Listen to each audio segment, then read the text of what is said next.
अंडे एक टोकरी में न रखें। Portfolio diversification. एक गांव में एक किसान था जिसका नाम था धनीराम।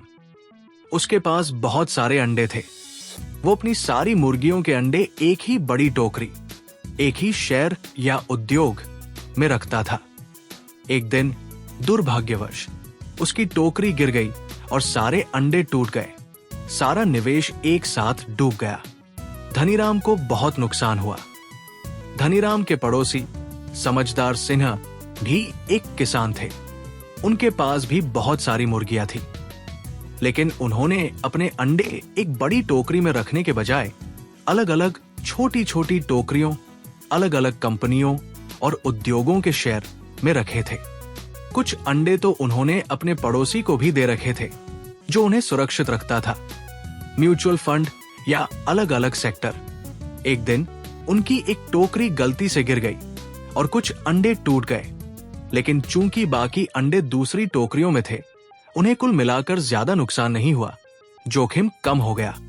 सारी मुर्गियों के अंडे एक ही टोकरी में रखना, ये सारा पैसा एक ही शेयर या एक ही सेक्टर की कंपनियों में निवेश करना है। ये बहुत उच्च जोखिम, हाई रिस्क वाला तरीका है। अलग अलग छोटी छोटी टोकरियों में अंडे रखना। ये अपने निवेश को कई अलग अलग कंपनियों, उद्योगों और परिसंपत्ति वर्गों, एसेट क्लासेस में बांटना है। इसे पोर्टफोलियो डाइवर्सिफिकेशन कहते हैं। कुछ अंडे पड़ोसी को देना।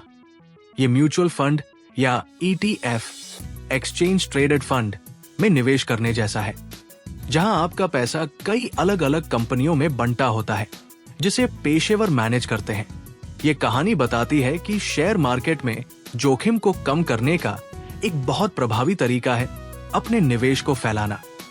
अगर आप अपना सारा पैसा एक ही जगह लगाते हैं और वो डूब जाता है, तो आपको बहुत बड़ा नुकसान होगा। लेकिन अगर आप अलग अलग कंपनियों और सेक्टर में निवेश करते हैं, तो अगर एक सेक्टर खराब प्रदर्शन करता है, तो दूसरे सेक्टर आपकी भरपाई कर सकते हैं। आशा है ये कहानियां आपको शेयर मार्केट के महत्वपूर्ण पहलुओं को समझने में और मदद करेंगी।